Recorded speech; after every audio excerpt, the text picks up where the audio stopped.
Hey everybody, welcome back to Challenged Athletes Live. My name is Bob Babbitt, co-founder of the Challenged Athletes Foundation. Our next guest, coming off a phenomenal race in Kona this last October, became the first double above knee amputee to swim, use a hand cycle, and run the toughest event on the planet, the Ironman World Championship, Mr. Roderick Sewell. Roderick, how you doing, brother?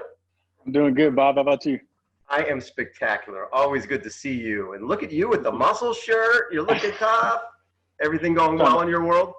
I'm trying to maintain, staying healthy obviously is important, but just finding that balance right now. Very cool. So take me back. Growing up in San Diego, your upbringing was a little different than most people because your mom was working for the military as a civilian, and you were born, basically had your legs amputated very young. And there was a point where your mom had to make a really tough decision. She didn't have the insurance to cover high-tech legs for you. At the same time, she wanted you to get what you needed. So she ended up becoming homeless and moving in the St. Vincent de Paul Center. For you, the transition from like your mom having a good job and living well to going to St. Vincent de Paul Center, what was that like for you? It was such a fast transition, and at a young age, you don't know really what's going on, So for me, it was just very fast paced because I'm used to my mom affording and taking care of everything at that age.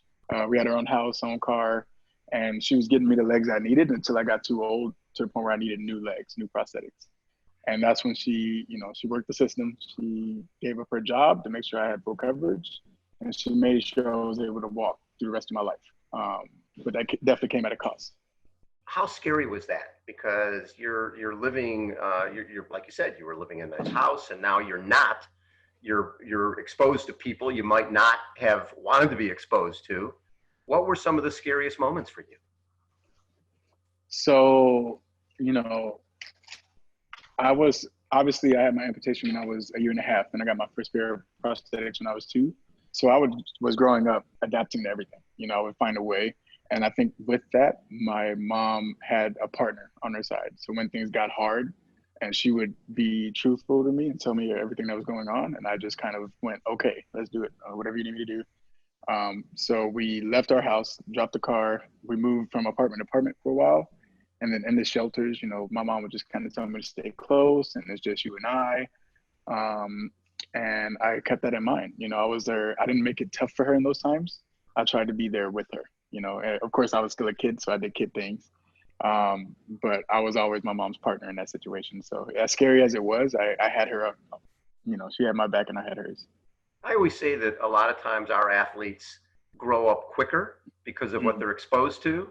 Do you feel that you had a level of maturity that maybe other kids who were 7, 8, 9 years old did not have? For sure. I was dealing with definitely a lot of things kids don't normally deal with at that age, and seeing a lot of things that kids don't normally see. And I think that has helped me with my character growing up. I've always saw things differently. And honestly, with the way I live my life, being a double above knee amputee, having that upbringing of a struggle is kind of what helped get my mindset ready to process and kind of succeed through life, and having that from my mom and people like you and Rudy and having that support system to learn those mindsets is kind of all you need. Whatever situation you're in, you're gonna overcome.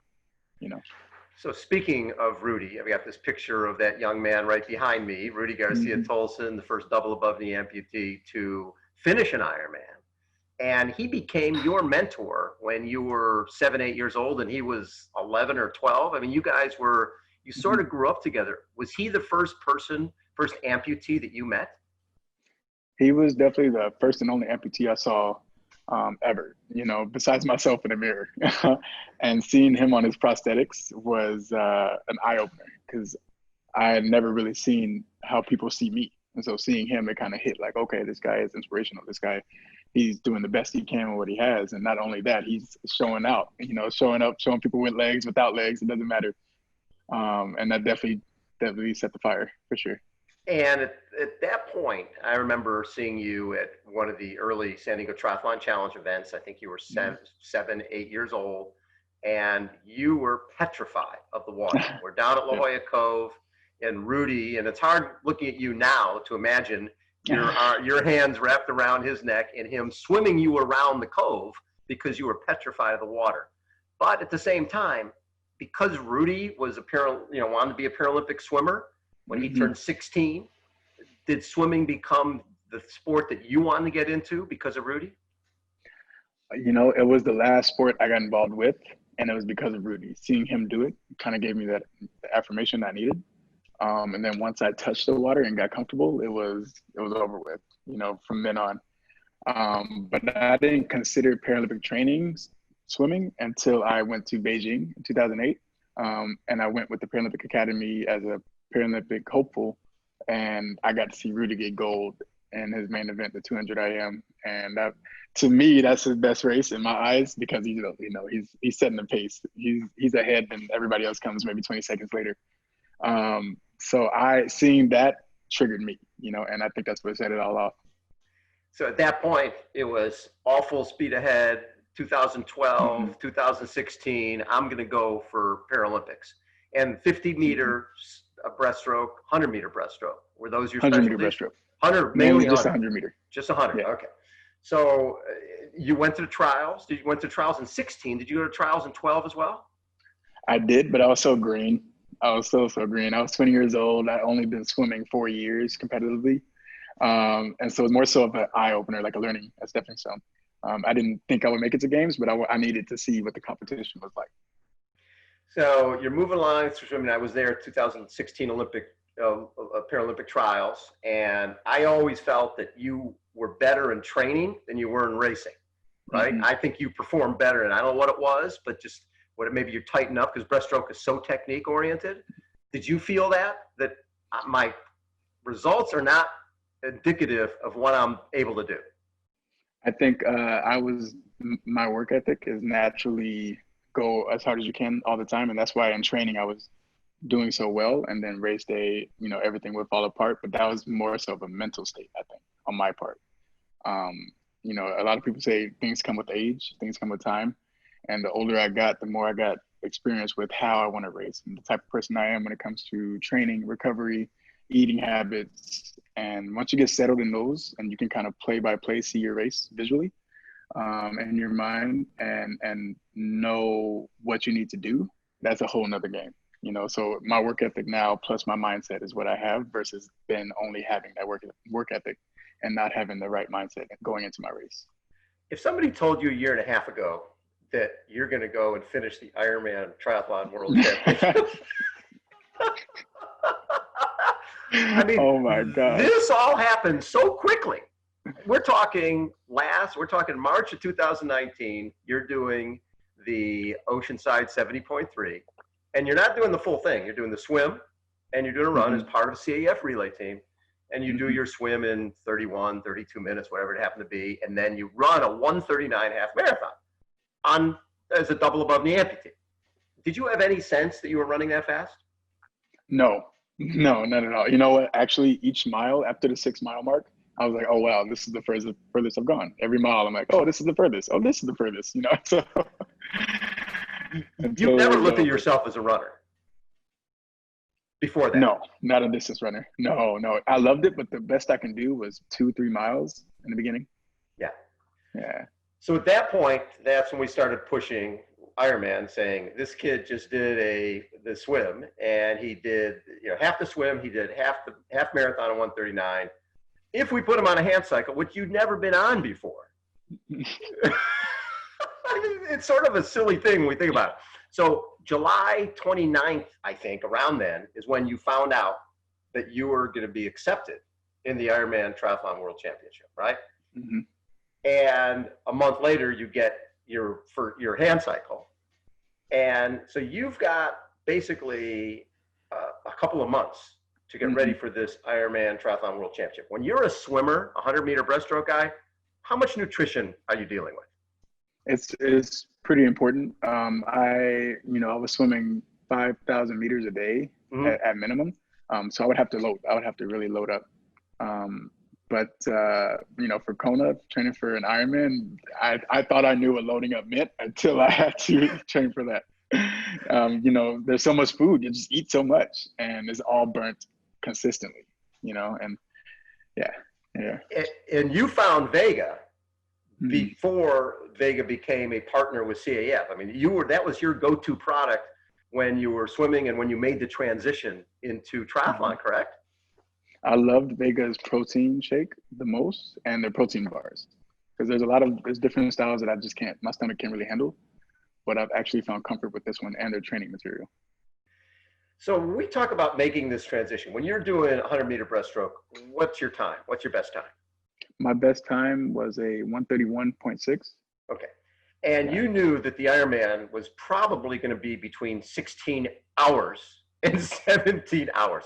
How did you transition from being this high-intensity sprint athlete to a guy who's going to be out there for 16, 17 hours? You have to change your body. You have to change your nutrition. Talk a little bit about what you did to get yourself ready, and not just get ready over 2-3 years, but basically in a matter of 60 to 90 days. Yeah. So thankfully I had my swimming background behind me.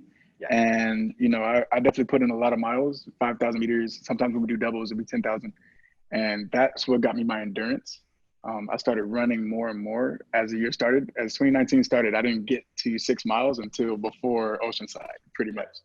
But after Oceanside, I was like, man, I love distance running. So I started doing that more often. So running kind of built a little naturally as the year went on, but I still hadn't touched a bike. I still had no idea what the bike was going to be like. And Brian Hammond actually, he coached me on the bike. He coached me on my nutrition, anything I needed to know about the race. And he said, I believe in you, Roderick, but if this is anybody else, this would be crazy. This would be completely crazy that you're getting this bike a couple months before. And, I wouldn't let anybody else do this, but I know you can. And so hearing people like him and you and Rudy support me that way, I had no fear going into it. I knew I could do it, and just kind of taking that same mindset from training all those miles and putting that into slowly building my endurance up on the bike and the run.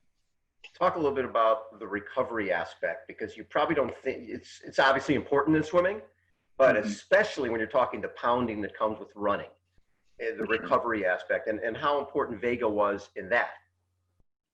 Vega, they obviously, I said they had their protein bars. They have their recovery mix, which is very good. My favorite is the rest and repair. Personally, I've always had trouble with sleep, and mainly deep sleep. We were tracking our sleep for a long time with the Whoop at the training center. And my sleep was, if I got a good amount of hours, 7 to 8, I would get maybe 15 minutes of deep sleep. And that's not good. Every athlete knows the most recovery you get is in your deep sleep. But when I would get 6 hours of sleep, 7 hours of sleep, maybe I would get an hour, maybe 30 minutes of deep sleep. But once I started taking the rest and repair, I would wake up the next day and just be ready to go naturally, which I love. That is huge. So you're training for this Ironman thing. You have never, I don't think you'd been to the Kona coast to see this thing before. And you're training in Central Park and thinking, oh, it's windy here. I hear there's wind. It's not going to be a problem. When you came over to Kona, and the other aspect of this, your mom, like you said, you were partners, right, in what your struggles early on. I don't think your mom had a sense of what you were getting yourself into when you came over to the Big Island, Hawaii. She come over. Did she have a sense of how big this thing was and how intensive it was going to be? I think she had no clue. I didn't tell her anything. I had her thinking that this is going to be the same as, we have our triathlon every year for CAF, SDTC, and that's, usually a half, maybe shorter.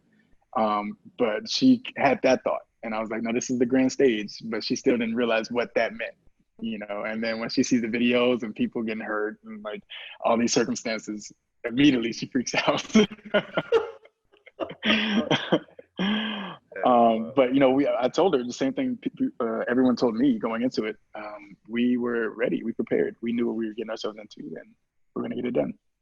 So a week before the race, you go out on the bike course, you hand cycle it, and getting a sense for it had to make you feel good that, okay, I went out to Hawi, I've heard all these big nasty reports on Hawi, and being able to ride that part of the course had to give you some confidence.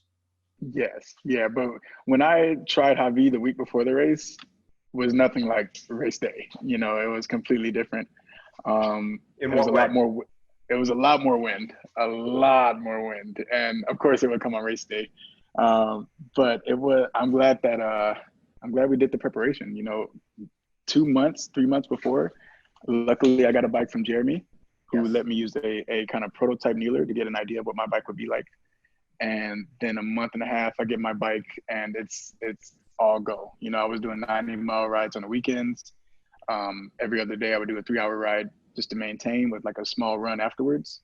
And so I wasn't worried about the swim. It was just the bike and the run, and more so the bike, for sure. So, just so people get a sense of this, when you lined up and did Ironman that day, was that the longest swim you had ever done consecutively in your life? 2.4 miles.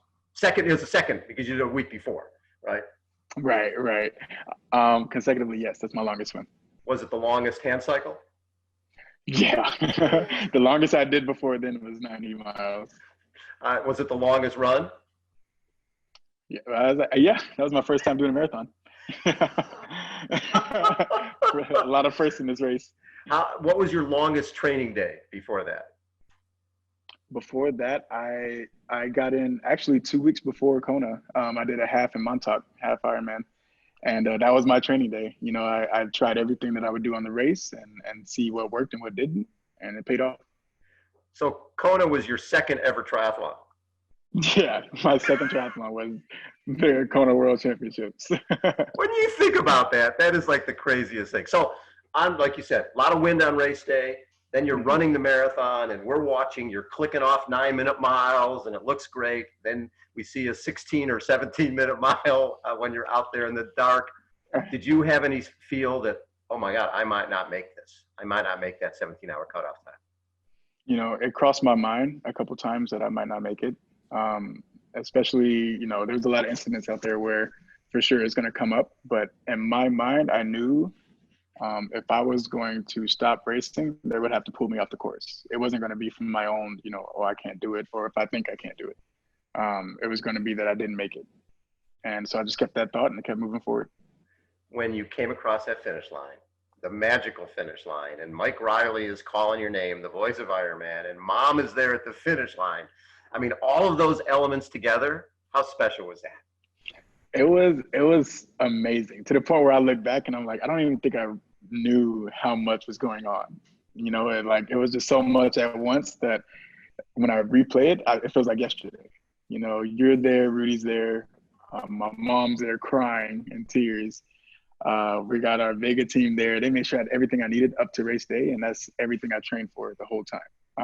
It was definitely a team effort, you know, and that's kind of what I kept in mind during the run, during the bike. All this time where I thought I was gonna fail or it could happen, I remembered who was watching, you know, what this meant to them. So expand on that. The people who were watching, who was watching?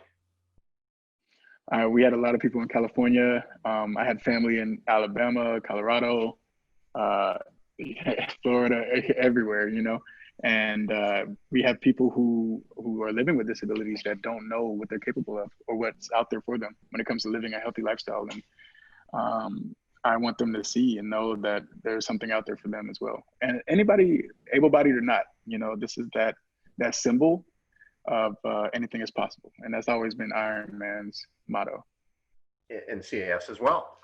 And CAF as well, for good reason. So we're doing a little pivoting this year. Normally, San Diego Triathlon Challenge. Talk a little bit about that. That event has been so important to you because you were there starting at the age of 8 and watching all these other little kids. First, you were the one using Rudy as a mentor. Then you were becoming a mentor for all these others. This year, we have our CAF Community Challenge, and it starts August 8th, goes through October 18th, and is presented by Vega. That the fact that Vega has been your brand and now is connected to CAF and the Community Challenge presented by Vega, how special is that? And what do you see happening between August 8th and October 18th? It's beautiful, honestly. The SDTC, our triathlon with CAF has been, to me, I consider it like a family reunion. You know, a lot of people are coming back, a lot of people that have been with CAF so long, And then even more people coming in, realizing that, holy crap, we have a community. We have people from every part of the world with every type of disability, ranging from different cultures, what age, whatever, everywhere, everybody's coming together. And that's beautiful. And the fact that Vega has been willing to come and take part, I love that Vega sponsored the Ironman last year because it was the Ohana year, right? The family year. And I just keep that in mind with CAF and my mom and I being there together, and now Vega jumping on and working with CAF. It's meant to be. So the whole concept is we're talking 1 million miles, $1 million, and to fund millions and millions of dreams. That's the whole idea behind this CAF Community Challenge presented by Vega. When you see this thing, and you've been involved with CAF long enough to know that whenever we get involved with something, it becomes big. What are you seeing for this event? I'm so excited. I'm so excited that, and I believe that we have such a huge community now, and we have such a base at CAF that everybody's going to take part, everybody's going to get involved, and we might even surprise ourselves. We're going to surprise ourselves with how many people are going to fund, support, and how many people are going to get out there and move and do something, because everybody's apart from each other right now, and we're so used to being connected. So I think this is going to be the way for us to keep that connection. And people their miles, they can swim, they can bike, they can run, they can roll, whatever they want to do. What are you going to be doing? I'm trying to do it all. I want to run, I want to ride. I'm looking for somewhere to swim at the moment, but however you can move, however you can get moving, get active, do it. That's all we need. Roderick, you are the absolute best. Always so much fun to chat with you. And what are you doing now? I know you've been one of the few people out there who's been traveling a little bit, but now you're in New York. What are you up to now? Right now, I am focused on getting back into shape because, like you said, I've been traveling, just visiting family and making sure everybody's okay. Slowly training, getting my training back to focus. And I will be starting work here soon for Ameriprise Financial, which the president, also an Ironman athlete, said that he would want me to come work for him. And that's amazing. That's definitely an honor. And that's another sign of the community that we have through Ironman, through CAF. And having those connections has been a huge help. We're all going to be following you on social media as we get closer and closer on the CAF Community Challenge presented by Vega. So is the goal next year, if we have a Paralympics, that we might see Roderick Sewell trying to do a little Bo Jackson and go for hand cycling and swimming? I'm going to go for the 100-meter breaststroke and for cycling, road cycling. Look at you, man. Who would have said it? Somebody said a year ago, hey, you're going to go for hand cycling in the Paralympics. You would have been like a bear. And what? What are you talking about?